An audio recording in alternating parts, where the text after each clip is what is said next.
Hi, my name is Rowan Procter, and I will be reading an abridgment of my short story, Couples Counseling, which is about the Greek gods Zeus and Hera going through marriage counseling.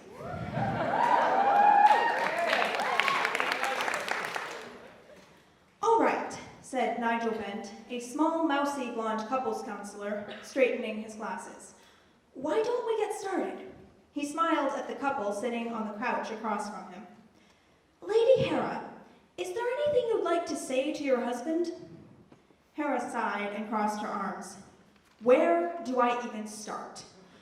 Well, Zeus, maybe this marriage would actually work if you weren't such a cheating scumbag who always...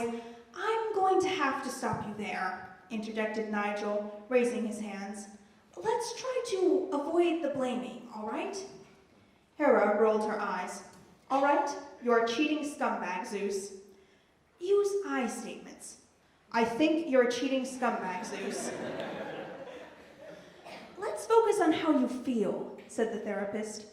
Get out of your head and into your heart. Try to sense the ember of love that still exists between you. How do you feel, Hera? I feel like you're a cheating scumbag, Zeus. Not quite what I was going for, thought Nigel, biting his lip. He decided to cut his losses. And how does that make you feel, Lord Zeus? Fenced in, grumbled the king of the gods, slumping lower. I can't help what I do, it's my nature. She doesn't have to be such a bitch about it. What kind of sicko turns himself into a swan to seduce women? Snarled Hera, glaring at her husband. You're disgusting, you pervert. So it's okay when I do it with you, but not with anyone else? We are married, you lecher! There shouldn't be anyone else! Well, maybe if you didn't nag me every second of every day... Wait. Nigel held up a hand. We need to stay away from the blaming and remember to use I statements. Lady Hera, how did you feel about the swan incident? Hera crossed her arms.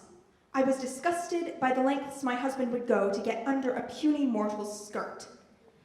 Nigel chose to ignore the puny mortal comment. So you were hurt and disgusted? Yes.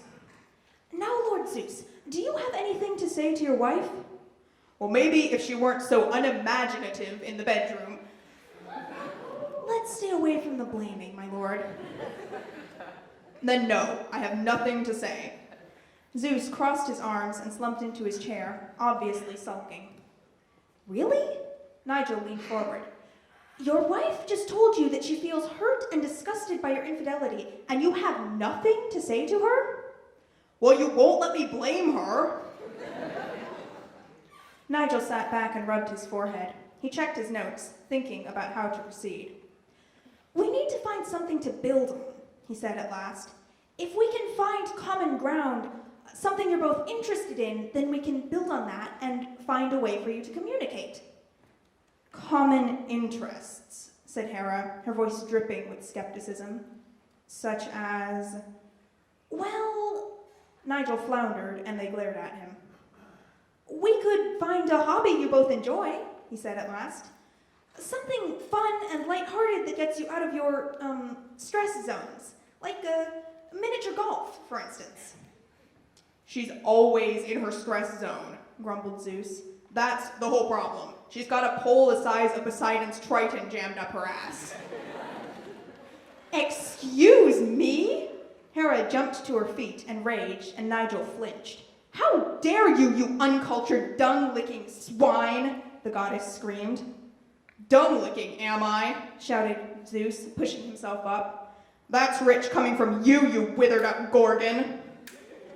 Incoherent with rage, Hera let out a window-shattering scream and threw her hands out.